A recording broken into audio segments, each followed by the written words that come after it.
नमस्कार दोस्तों, मेरे चैनल पर आपका स्वागत है। अगर आप पहली बार मेरे चैनल से जुड़ रहे हैं तो आपका बहुत-बहुत स्वागत और धन्यवाद।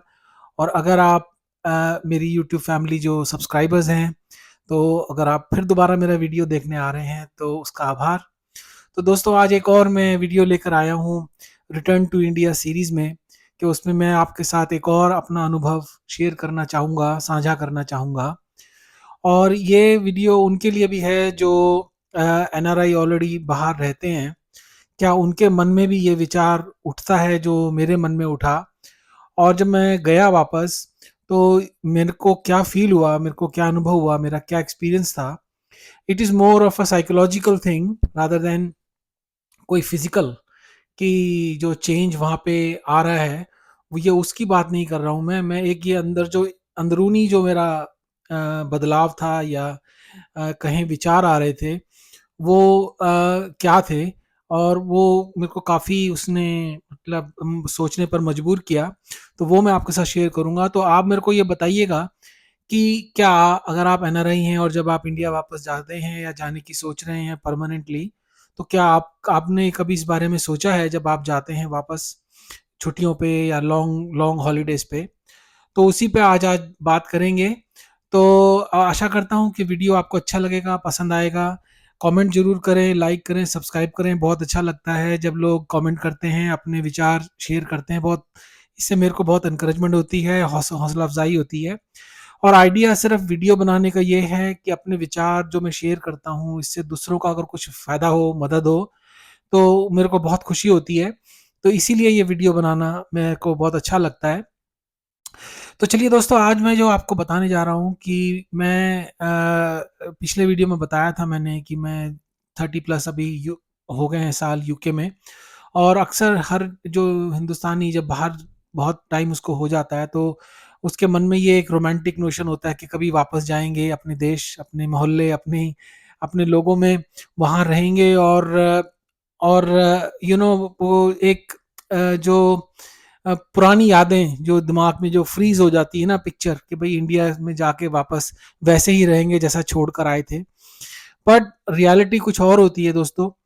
क्योंकि जब मैं पहली बार जब गया था तो 10 साल के बाद गया था, तो बहुत खुशी हुई थी। क्योंकि मतलब कुछ नज़र, मतलब I was looking everything with rose tinted glasses, है ना? जो गुलाबी चश्मा जो होता है, उससे मैं देख रहा था, बहुत अच्छा लगा और बहुत अच्छा मेरा ट्रिप गया। पर जब 2023 में 2024 में मैं थोड़े लंबे अरसे के लिए गया, तो ये मैंने एक चीज़ मेरे मन में विचार आया और मेरे को फ़ील हुआ वहाँ पे रह के, और वो मैं आपको अब बताने वाला हूँ। देखिए दोस्तों, पहले थोड़ी-सी मैं कॉन्टेक्स्ट या भूमिका बताऊँ कि चेंज इज़ कांस्टेंट। कोई भी चीज़ एक जैसी नहीं रहती। और इंसान की यही भी बात होती है कि जो उसकी बचपन की यादें होती हैं, जो वो अच्छी यादें होती हैं, वो उसके दिमाग में फ्रीज रहती हैं। तो जो हम इंडिया छोड़कर आए थे, क्योंकि मैं तो 10 साल के बाद गया था पहली बार, पर बहुत लोग तो रेगुलरली जाते हैं, तो उनको वो अपडेटेड रहते हैं। पर कुछ लोग होते हैं जो बहुत टाइम बाद जाते हैं, और मैं उनमें से एक था। और दूसरा ये था कि एक मेरे मन में इमेज थी कि जो मैं जैसा मैं इंडिया छोड़कर आया था, जो मोहल्ले, जो दोस्त, जो इंफ्रास्ट्रक्चर या जो भी आप कहें, वो बड़ा रोमांटिसाइज था, बहुत रोमांटिक था। और एक समाज में एक सोच थी उस वक्त। और जैसे मैंने कहा, हर चीज़ बदलती है, समाज भी बदलता है, देश भी बदलता है, हर चीज़ बदलती है। तो मेरे को ये लगा जब मैं भी बदल गया एक्चुअल में। क्योंकि जब मैं गया वापस 2023 में, और जैसे-जैसे मैं वहाँ पे मैं वक़्त गुज़ारने लगा, और मेरे लोगों से वहाँ पर इंटरैक्शन होने लगा, ब्यूरोक्रेसी से और और जो सिस्टम से, और बल्कि आस-पास के लोगों से। तो मेरे को ये एहसास होने लगा कि अ, मैं तो बदल ही गया हूँ, और वो भी बदल गए हैं। वो बड़ा स्वाभाविक है। I know it sounds very stupid, sounds very simple, but the reality is कि मैं वो इंसान नहीं था जो मैं 35 साल पहले छोड़कर गया था। मेरे देखने का और जो मेरा देखने का और समझने का, सोचने का नज़रिया था, वो बहुत हद तक बदल चुका था। और इंसान बदलता है दोस्तों, चाहे आप बाहर रहें, इंडिया में रहें, कहीं भी रहें, इंसान तो बदलता ही है। और उसका, उसके समाज का और उसके एक्सपीरियंसेस का, उसके ट्रैवल्स का, जो भी वो करता है उसका बहुत प्रभाव पड़ता है। तो मैं बिल्कुल दूसरे समाज में, यहाँ यूके, यूरोप जो है बहुत डिफरेंट टाइप का सोसाइटी है, इंडिया बहुत डिफरेंट टाइप की है। तो नेचुरली मेरा उस सोसाइटी का मेरे पे भी काफ़ी फ़र्क पड़ा और मैं काफ़ी चेंज भी हुआ। तो जब मैं वापस गया तो दोस्तों मैंने यही पाया कि जो हमारा कि मेरे को तालमेल बिठाने में जो चीज़ें मेरे को यहाँ स्वाभाविक और बहुत आसान लगती हैं और जो बहुत कॉमन सेंस लगती हैं, वहाँ पर वो मेरे को लग रहा था कि ये तो बहुत नॉर्मल चीज़ है, कॉमन सेंस की चीज़ है। तो ये मतलब मैं आपको जैसे कि एक छोटी-छोटी बातों पर, मतलब हम एक व्हाइट लाई बोलते हैं, झूठ बोलते हैं। जैसे एक एक कॉमन चीज़ होती है कि मैं आ रहा हूँ, जैसे कोई किसी को आप फ़ोन कर रहे हो, बोला बस मैं 5 मिनट में पहुँच गया, और वो 1 घंटे तक आपके पास नहीं आया और आप इंतज़ार कर रहे हैं। मैंने आपको छोटा-सा एग्ज़ाम्पल दिया।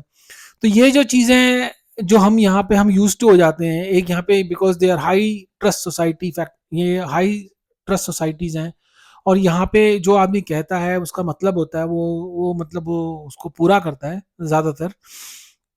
तो मैंने एग्ज़ाम्पल देके ये समझाने की कोशिश करी कि मेरे को जैसे-जैसे मेरा इंटरेक्शन हुआ, मेरे को लगा कि मैं वो बदल गया है बहुत कुछ, और वो जो रोज़ टिंटेड ग्लासेस थे वो उतरने लग गए उसका रंग। और मेरे को ये भी लगा कि अब मेरे को अगर अपने प्यारे भारत में रहना है, तो मेरे को अपना एटीट्यूड दोबारा से बदलना पड़ेगा उसी लेवल पे जो वो सोसाइटी है।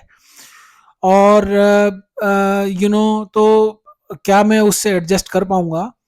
तो यही मेरा बताने का मकसद है कि क्या आप, अगर आप जा रहे हैं, तो बात सिर्फ इंफ्रास्ट्रक्चर की नहीं है। बात जो एक हर एक सोसाइटी की एक थिंकिंग होती है, अंडरलाइंग कॉन्शियसनेस होती है, एक थिंकिंग होती है, एक सोल होता है। तो जब आप बाहर आए हैं, इतने सालों से रह रहे हैं, और आप नेचुरली चेंज हो गए हैं, और आप आज वापस जाएंगे, तो आप इसके लिए तैयार रहें कि आपको दोबारा से अपने आप को री इन्वेंट करना पड़ेगा।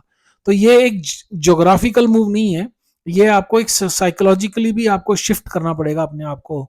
तो ये तैयार होकर जाएं कि जब आप वहाँ जा रहे हैं तो बहुत चीज़ें, मतलब it's basically Apple and pairs, मतलब कोई कंपैरिजन नहीं है। बहुत अलग सोसाइटीज़ हैं हमारी। नेचुरली आई एम इंडियन, तो इंडियन सोसाइटी और यूरोपियन सोसाइटी देखने का नज़रिया, ऑपरेट करने का नज़रिया बहुत अलग है। और दूसरा ये है दोस्तों, अगर आप बाहर रहते हैं तो आपका एक्सपोज़र भी बहुत ज़्यादा हो जाता है, और आपकी कुछ चीज़ें हैं जो, जैसे मैंने बताया, वो जब आप वहाँ लोगों से मिलते हैं जिनका एक्सपोज़र बहुत लिमिटेड है, तो क्या आप उनके साथ, आपका जो मेंटल तालमेल है, वो बैठेगा कि नहीं बैठेगा, बैठ पाएगा कि नहीं बैठ पाएगा? तो मेरे को ये फ़ील हुआ बहुत बार कि जिनको मैं कहता समझता था कि इनके साथ मेरा तालमेल पहले जब कभी था, मेरे को लगा, एंड इसमें मैं अपनी बड़ाई या कुछ नहीं कर रहा हूँ, ना किसी की बुराई कर रहा हूँ। I felt that I have outgrown them, मतलब मेंटली, क्योंकि जो मेरे लाइफ के एक्सपीरियंसेस हैं, जो मेरे को, नॉट दैट कि मैंने कोई स्पेशल चीज़ करी है, बस वो मेरी ज़िंदगी में जो हुआ, वो मेरे को जो एक्सपीरियंसेस मिले, मेरे को ये लगा कि आई हैव आउटग्रोन।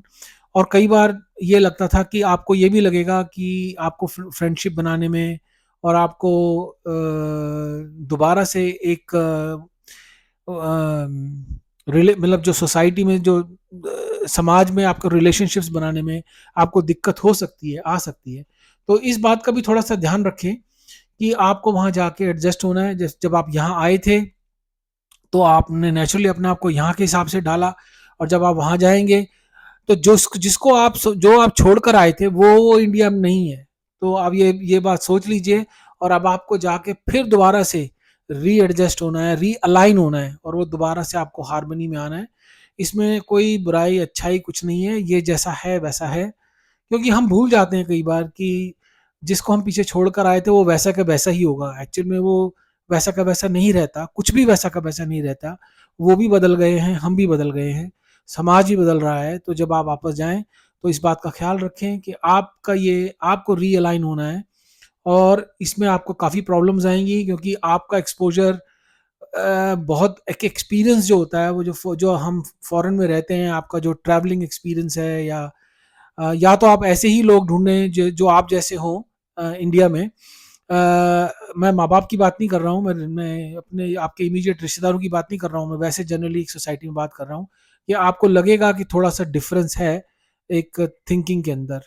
और एनीवे वो तो आप जब जाएँगे, मैंने तो यही फ़ील किया दोस्तों, ये तो मैं आप सिर्फ़ आपसे अपना एक्सपीरियंस शेयर कर रहा हूँ। हो सकता है आपका एक्सपीरियंस मेरे से बिल्कुल अलग हो। तो मैंने सोचा ये भी एक पॉइंट है जो मैं आपके साथ शेयर कर सकूँ। ये एक साइकोलॉजिकल और एक ये जो एक मानसिक जो एक बदलाव आता है इंसान में लाइफ जैसे जैसे जैसे आप उम्र होती है, तो और इसको कहें किसी का एक्सपोजर कम है, किसी का एक्सपोजर ज़्यादा है, तो उसका आप पर इम्पैक्ट होता है। तो एनीवे दोस्तों, बहुत लंबा वीडियो हो जाएगा, आप समझ गए होंगे मैं क्या कहने की कोशिश कर रहा हूँ। तो अगर कोई मैंने ऐसी बात बोली है जो आपको बुरी लगी है, तो उसके लिए मैं क्षमा प्रार्थी हूँ। अगर आपको मेरे से इसमें कुछ बात आपको कहनी है तो कमेंट ज़रूर करें, और कुछ लाइक भी करें, और सब्सक्राइब नहीं किया तो सब्सक्राइब भी करें, बड़ा अच्छा लगता है। और मेरे को 1000 अभी सब्सक्राइबर्स पहुँचाने हैं इसको, तो उसमें मेरी मदद करें। तो तब तक अगले वीडियो में मिलेंगे दोस्तों, तब तक अपना ख़्याल रखें, जहाँ रहें मस्त रहें, व्यस्त रहें और खुश रहें। Take care, God bless.